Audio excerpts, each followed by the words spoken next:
بسم اللہ الرحمن الرحیم۔ السلام علیکم ورحمۃ اللہ وبرکاتہ۔ الحمد للہ نحمده ونستعینه ونستغفره ونؤمن به ونتوکل علیہ ونعوذ باللہ من شرور انفسنا ومن سیئات اعمالنا، من يهده الله فلا مضل له ومن يضلله فلا هادي له، ونشهد أن لا إله إلا الله وحده لا شريك له، ونشهد أن سيدنا وسندنا ونبينا ومولانا محمدا عبده ورسوله. فأعوذ بالله من الشيطان الرجيم، بسم الله الرحمن الرحيم. يا أيها الذين آمنوا اتقوا الله حق تقاته ولا تموتن إلا وأنتم مسلمون. وقال النبي صلى الله عليه وسلم: الدين يسر. صدق الله العظيم وصدق رسوله النبي الكريم، ونحن على ذلك لمن الشاهدين والشاكرين، والحمد لله رب العالمين. بزرگان محترم و سامعین اعظام، میں سب سے پہلے اللہ کا شکر بجا لاتے ہوئے اس کی حمد و ثنا کرتا ہوں، اور پھر میں اور آپ کے آقا تاجدار مدینہ محمد رسول اللہ صلی اللہ علیہ وسلم پر درود و سلام کا نذرانہ پیش کرتے ہوئے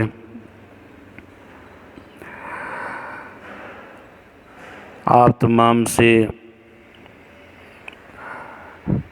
کچھ باتیں جو دور حاضر سے تعلق رکھتی ہیں عرض کرنا چاہتا ہوں۔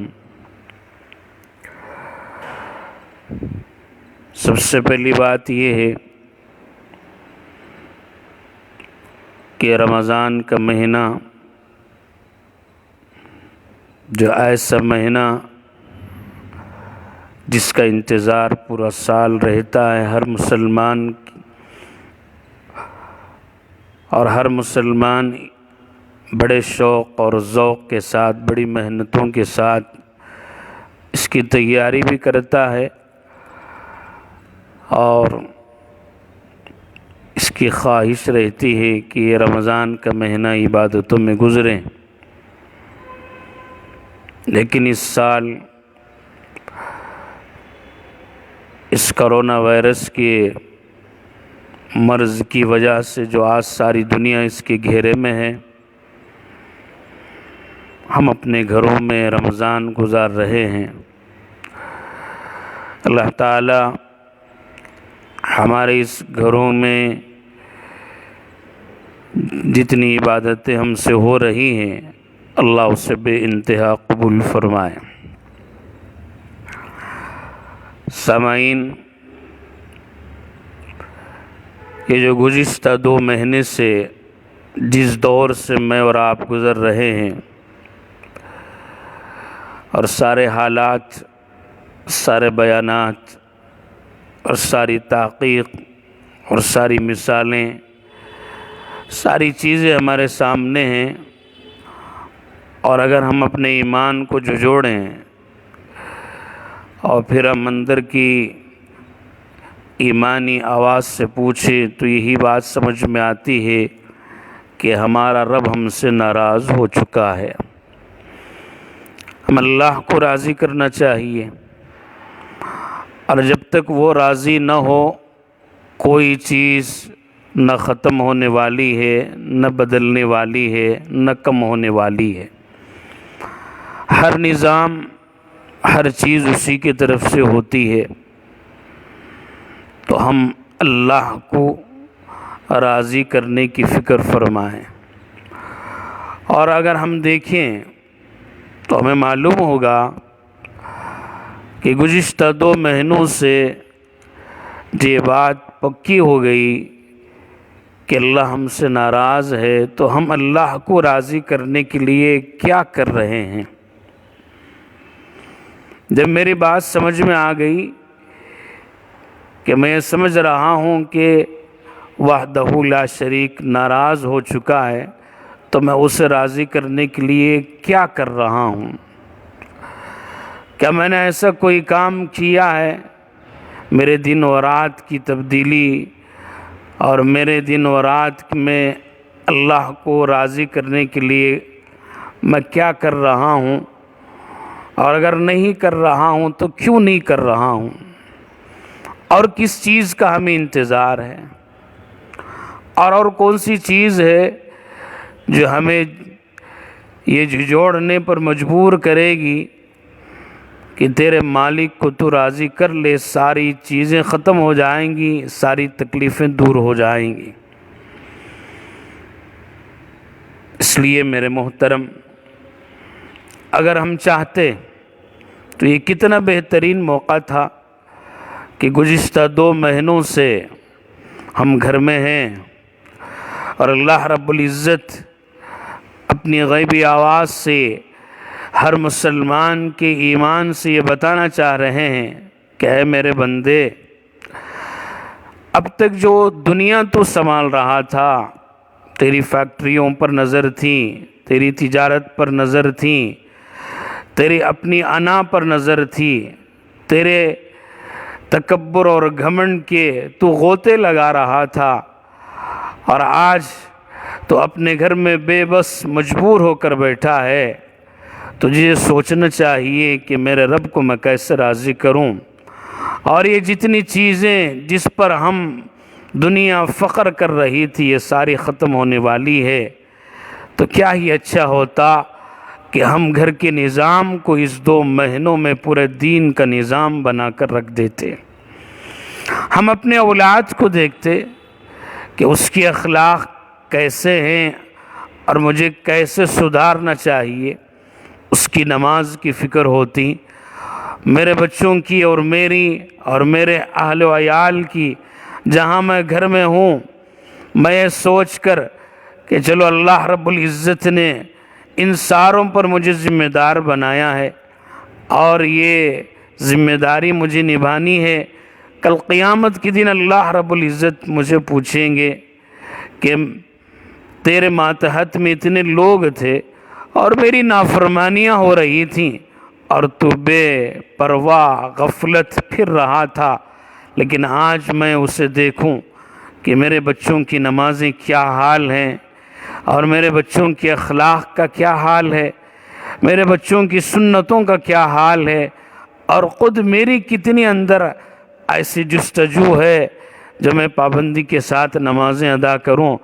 اگر ہم چاہتے تو ان 2 مہینوں میں تکبیر اولیٰ کے ساتھ باجماعت اپنے گھروں میں نماز پڑھتے، اور میری نظر میرے بچوں کے راتوں پر ہوتی، اور میری نظر میرے بچوں کے موبائل پر گیم کھیلتے ہوئے روکنے پر ہوتی، اور میری نظر میرے بچوں کے ہنسی مذاق بےہودہ باتوں پر روکنے پر ہوتی، اور میری نظر ہماری بے پردگیاں جو ہمارے گھروں میں ہوتی ہے اس پر ہوتی، اور پھر میں اپنی بھی اصلاح کرتا، میری بیوی کی بھی کرتا اور میرے بچوں کی بھی کرتا، اور پھر میں اللہ سے سب کو لے کر دعائیں کرتا کہ یا اللہ تو ہم سے راضی ہو جا، تو ہی تو معاف کرنے والا ہے۔ اگر اس لاک ڈاؤن کے اس دور میں اگر ہمیں اللہ کو منانے میں لگ جاتے، خدا کی قسم اللہ سے امید ہوتی کہ اللہ رب العزت اس بیماری کو اب تک ختم کر چکے ہوتے، لیکن افسوس ہم نے ایسا نہیں کیا، اور ہمیں بھی کرنا چاہیے۔ ہمیں دیکھنا چاہیے کہ میرے محترم صرف بھروسہ کر کے بیٹھنے سے کچھ نہیں ہوتا، ہر چیز اللہ کی جو مدد آتی ہے وہ ہمارے عمل کے بعد ہی آتی ہے، ہمارے گڑ گڑانے پر ہی آتی ہے، اللہ کو منانے کے بعد ہی آتی ہے۔ ہم یہ سوچ کر بیٹھ جائیں کہ اللہ ہمارا ہے، اسلام ہمارا ہے، ہم مسلمان ہیں اور ہم اللہ پر چھوڑتے ہیں، ضرور اللہ سب کچھ کرنے والے ہیں، لیکن ہم بھی تو کیا کر رہے ہیں؟ دن بھر رات بھر اور پوری زندگی بھر گناہ کرتے ہی رہے، لیکن یہ ایسا وقت تھا کہ اللہ سے ہم گڑ گڑا کر اس سے روتے، اس سے معافی مانگتے، اور ایسے وقت میں بھی ہم نے اللہ رب العزت کو نہیں منوایا۔ اس کے باوجود بھی اللہ کے احسانات ہم پر دیکھیے کہ اللہ رب العزت نے گھر بیٹھے ہر انسان کو رزق پہنچا رہے ہیں، اس کی ضرورتیں پوری ہو رہی ہیں، اس کے کھانے کا نظام ہو رہا ہے، اس کے پینے کا نظام ہو رہا ہے، ساری چیزیں اس کی ہو رہی ہیں۔ اس کے باوجود اللہ رب العزت نے اچھا کھلا رہے ہیں، اچھا پلا رہے ہیں، اچھا پہنا رہے ہیں، لیکن ہم ہیں کہ غفلت میں زندگی گزارتے ہوئے چلے گئے اور ساری دنیا کے فیصلے ہم یہاں سے کرنے لگے۔ ایسا ہو تو ایسا ہو جائے گا، اگر وہاں یوں ہو تو یوں ہو جائے گا، اگر وہاں ایسا ہو جائے تو ایسی بیماری ختم ہو جائے گی۔ اللہ کی قسم، جب تک اللہ ہم سے راضی نہیں ہوگا کوئی وبا ختم ہونے والی نہیں ہے۔ آپ اندازہ لگائیں کہ نبیوں پر اللہ رب العزت نے، انبیاء علیہ السلام میں جو معجزات نظر آتے ہیں، ہر نبی سے اللہ نے تھوڑا عمل ضرور کرایا ہے۔ حضرت موسیٰ علیہ السلام کو ید بیضا کا معجزہ دیا، لیکن ان سے فرمایا کہ اپنا ہاتھ بغل میں داخل کر کے پھر نکالو۔ جب نکالا تو وہ ہاتھ چمکنے لگا۔ یہ بھی تو ہو سکتا تھا کہ بغل میں ہاتھ ڈالے بغیر ہی چمکنے لگتا، لیکن فرمایا کہ تھوڑا سا عمل تو تم بھی کرو۔ لیکن میرے محترم، یہی مثالیں آپ ہر نبی کی معجزے میں دیکھیے کہ خود نبی آقا صلی اللہ علیہ وسلم جب غزوہ تبوک پر تھے تو آپ نے وہ واقعہ بھی آپ کو یاد ہوگا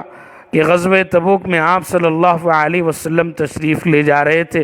پانی کی قلت تھی، لشکر بڑا تھا،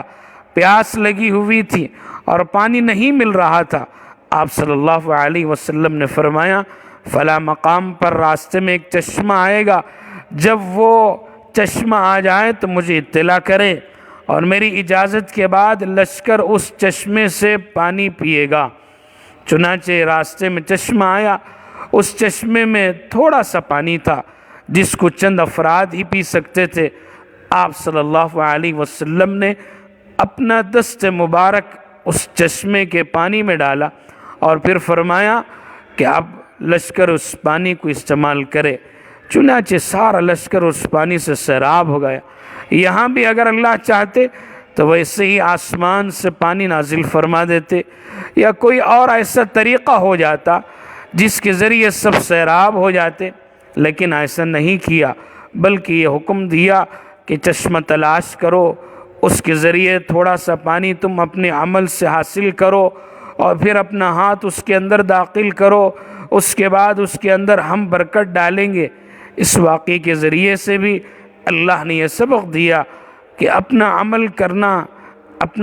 کرنا شرط ہے۔ جب تک آدمی اپنے ہاتھ پاؤں نہیں ہلائے گا اس وقت تک اللہ تعالیٰ کی طرف سے بھی کوئی مدد کا وعدہ نہیں ہے۔ اس لیے میرے محترم، اس حقیقت کو سمجھیں اور اللہ رب العزت سے معافی مانگیں اور پھر اللہ رب العزت سے مدد چاہنے کے لیے اپنی زندگی کے طرز کو بدلیں، اپنے دن رات کے کاموں کو بدلیں، نافرمانیوں کو چھوڑیں، اللہ سے گڑ گڑا کر۔ اللہ رب العزت نے جو ہم سے سب سے زیادہ چاہتے ہیں کہ حضرت رابعہ بصریہ علیہ الرحمہ نے فرمایا اللہ رب العزت کو سب سے زیادہ یہ پسند ہے کہ اس کی تعریف کی جائے، اللہ کی تعریف ہم کریں۔ اسی وجہ سے اللہ رب العزت نے ساری انسانیت کے لیے جس قرآن کو ہم پر نازل فرمایا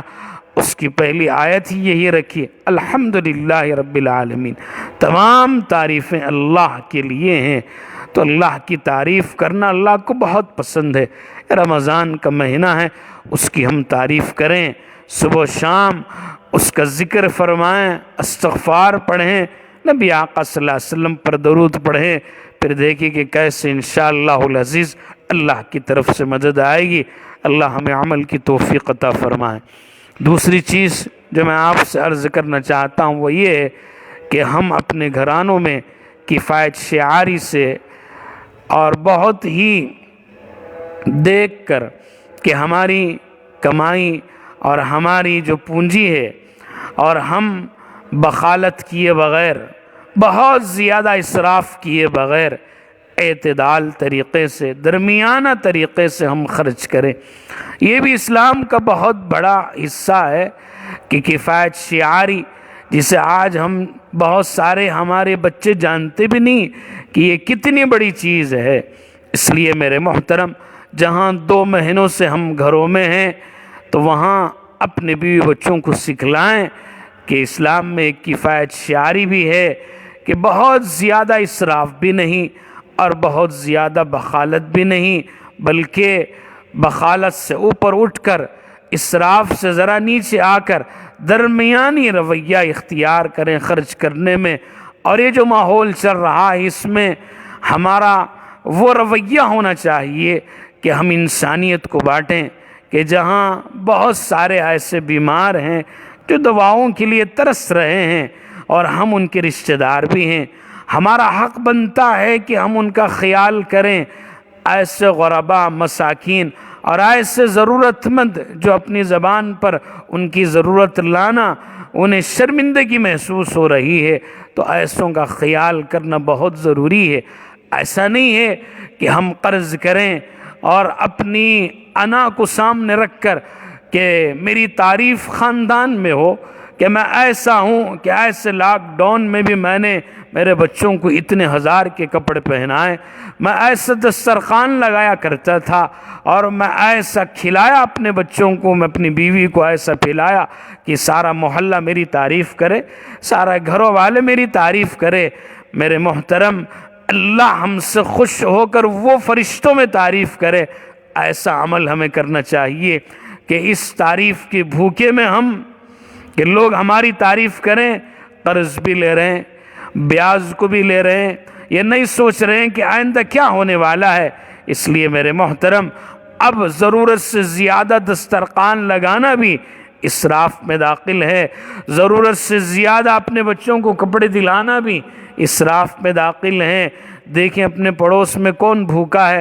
اپنے رشتہ دار میں کون بیماری سے سسک رہا ہے، کون دواؤں کے لیے ترس رہا ہے، کون قرض پر قرض لے کر ڈوب رہا ہے، اسے سنبھالیے، اسے دیکھیے اور اپنا خرچ اعتدال طریقے سے کیجیے۔ اس لیے کہ اللہ نے اپنے کلام مجید میں فرمایا، جو اسراف کرتے ہیں وہ شیطان کے بھائی ہیں۔ اور یہ ہے کہ اسلام کا حق اور مسلمانیت کا حق یہ ہے کہ ہم اللہ سے ایسے ڈر کر زندگی گزاریں جیسا کہ اس سے ڈرنے کا حق ہے۔ جیسا کہ میں نے آیت پڑھی، یا ایھا الذین آمنوا اتقوا اللہ، اے ایمان والو اللہ سے ایسے ڈرو جیسے اس سے ڈرنے کا حق ہے۔ یا ایھا الذین آمنوا اتقوا اللہ حق تقاتہ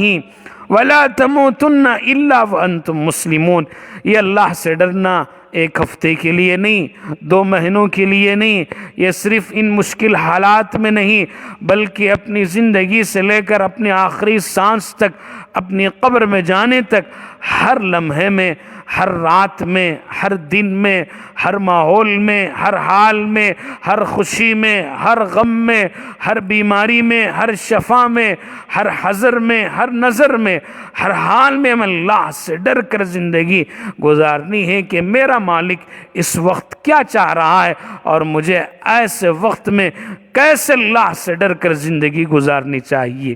تو پھر میرے محترم، ہمیں کفایت شعاری سے کام لینا چاہیے، اور کفایت شعاری ہی کے طریقے سے ہم اپنے آپ کو بھی دیکھیں، اپنے ضرورت مندوں کو بھی دیکھیں، اور اللہ ہمیں کفایت شعاری کے ساتھ زندگی گزارنے کی توفیق عطا فرمائیں۔ اور تیسری چیز یہ ہے کہ اللہ کے لیے اپنی زندگی کے طرز کو بدلیں۔ ہم اپنے گھرانوں میں دیکھیے اللہ رب العزت کون کون سی چیزوں سے اللہ یہ دکھانا چاہ رہا ہے کہ میں ناراض ہوں۔ اللہ نے اپنے گھر بند کر لیے، وہ اللہ کا سب سے بڑا مرکز حرمین شریفین، جہاں اللہ کی رحمتیں برستی ہیں، ساری دنیا پر تقسیم ہوتی ہیں،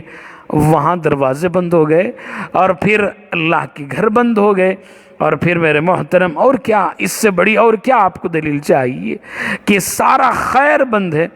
کسی ایک بزرگ سے تعلق رکھ کر اجتماعی طور پر ہم کسی کا ایک صحبت میں بیٹھ کر کسی بزرگ کی ہم ایک اچھی بات نہیں سن رہے ہیں، اجتماعی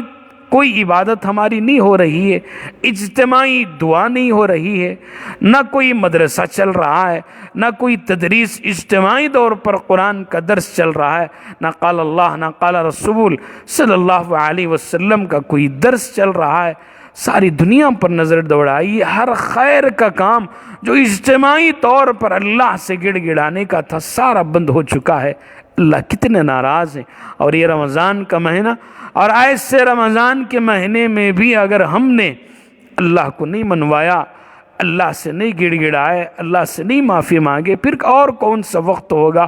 جو اللہ رب العزت کو منانے کے لیے ہمیں کون سا وقت آئے گا؟ اس لیے میرے محترم آج ساری دنیا پر نظر ڈالیے اور یہ بھی دیکھیے کہ اللہ کے گھر ایک امام ایک مؤذن جو اللہ کی آواز کو لے کر سارے بندوں کو بلاتا ہے، اس مؤذن کو اللہ نے اپنے گھر میں رکھ لیا۔ وہ امام جو دنیا سمجھتی ہے کہ 2 رکعت کا امام کیا کر سکتا ہے، اللہ نے اس امام کو اپنے گھر میں رکھ لیا۔ ساری قوم کو اللہ نے دور بھگا کر چھوڑ دیا کہ یہی ہے میرے بندے کہ جہاں ساری دنیا حقیر نگاہ سے دیکھتی ہے، ایک عالم کیا کر سکتا ہے، ایک امام کیا کر سکتا ہے، ایک مؤذن کیا کر سکتا ہے۔ آج دنیا کو سمجھنا چاہیے کہ اس کی حقیقت اللہ نے اتنی بڑھا دی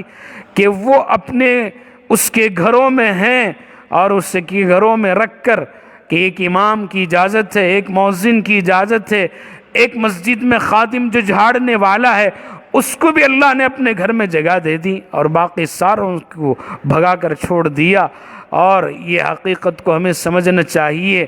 اگر میری اس بات سے کسی کو برا لگ رہا ہو مجھے معاف کر دیں، لیکن یہ حقیقت ہے کہ اللہ رب العزت نے جہاں ساری دنیا جس کو حقیر سمجھتی ہے، اللہ اس کے مقام کو دکھلا رہے ہیں کہ میرا ایک مصلی پر کھڑے ہو کر میری حمد و ثنا، میرا قرآن پڑھنے والا امام اور ساری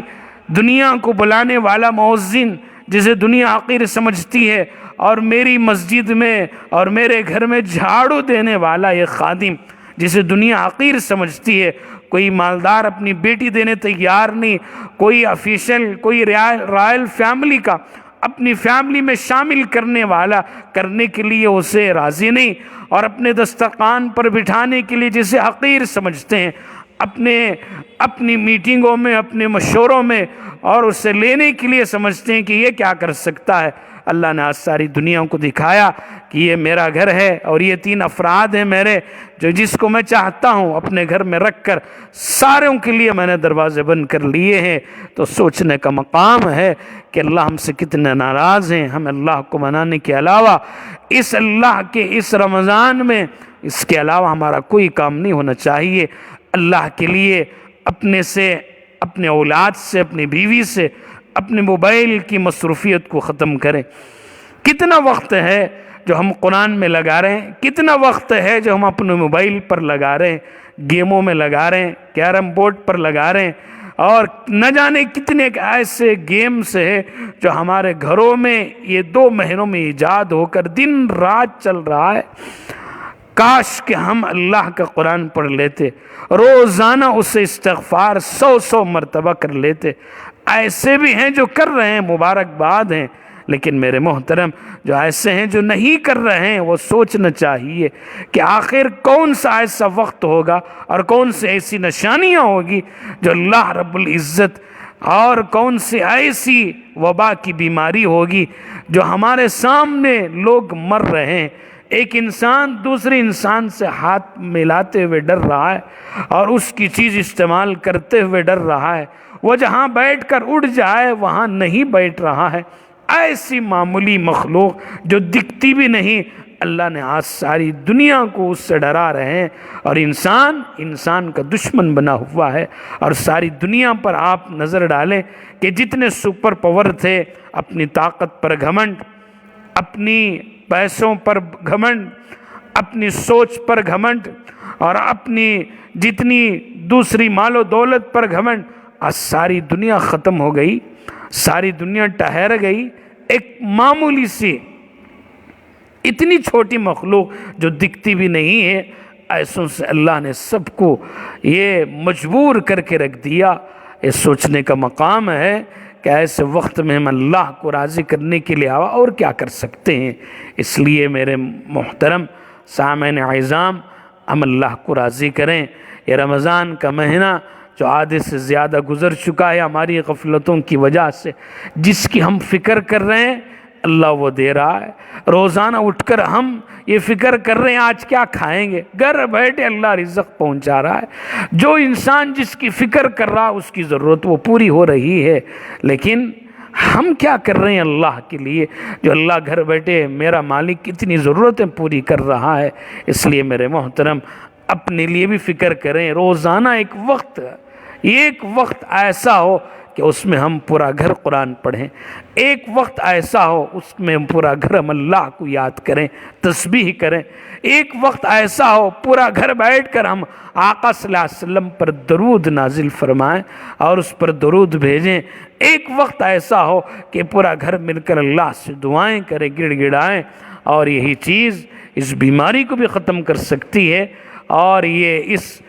جو ساری دنیا پریشان حال ہے، اس پریشان حال کے ماحول کو اللہ تبدیلی لا سکتے ہیں۔ شرط یہ ہے کہ ہم عمل کرنے پر اتر جائیں،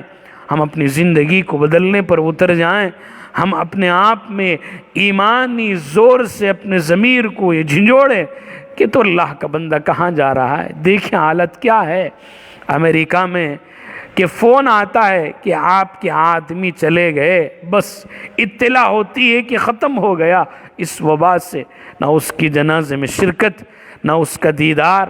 نہ اس کی تدفین میں شرکت، نہ اس کے ایسے آخری وقت کے کوئی کام میں ہماری شرکت ہو رہی ہے۔ وہاں پر ہم یہ دیکھ رہے ہیں، یہ سن نہیں رہے ہیں، ہم اپنے موبائل پر یہ دیکھ رہے ہیں، اور دیکھ کر انسان زیادہ متاثر ہوتا ہے سننے سے زیادہ دیکھ کر کوئی چیز۔ روزانہ کس حال میں موت ہو رہی ہے، اور جن کو اس بیماری کی شبہ میں رکھا گیا ان سے کیا حالات برتی جا رہی ہے، کن حالات سے وہ دوچار ہو رہے ہیں، کیا رویہ ان سے اختیار ہو رہا ہے، یہ بھی ہم دیکھ رہے ہیں۔ لیکن اس کے باوجود بھی ہم احتیاط تو دوسری چیزوں کا کر رہے ہیں، لیکن سب سے بڑا کام یہ ہے کہ ہم اپنے اسلام کو اپنے دل سے لگا لیں،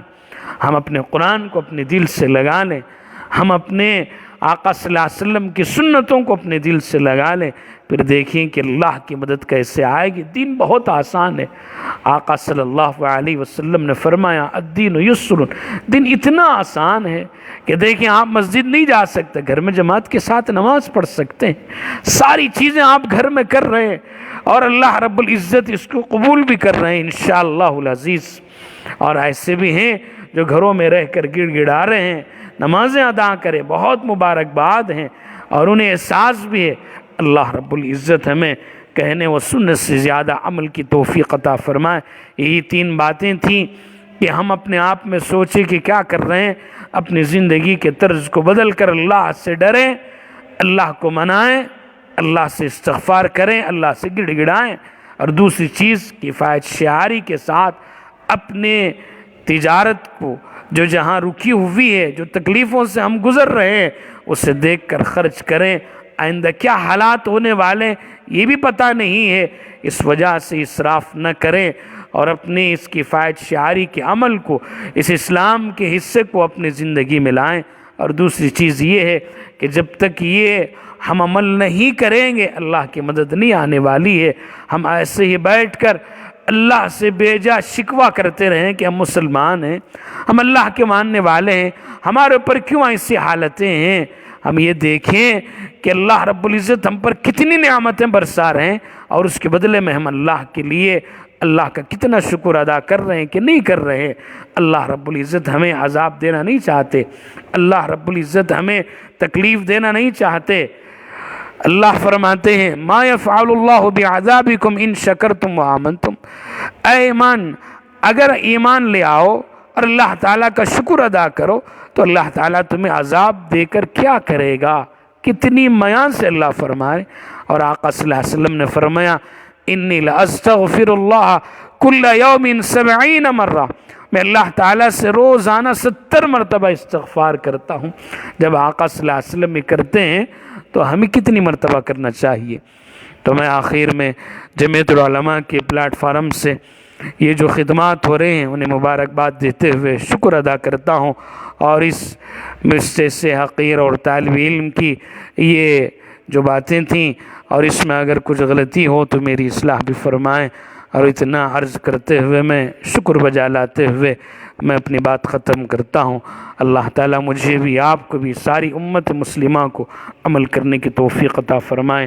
آمین. وآخر دعوانا ان الحمد للہ رب العالمین.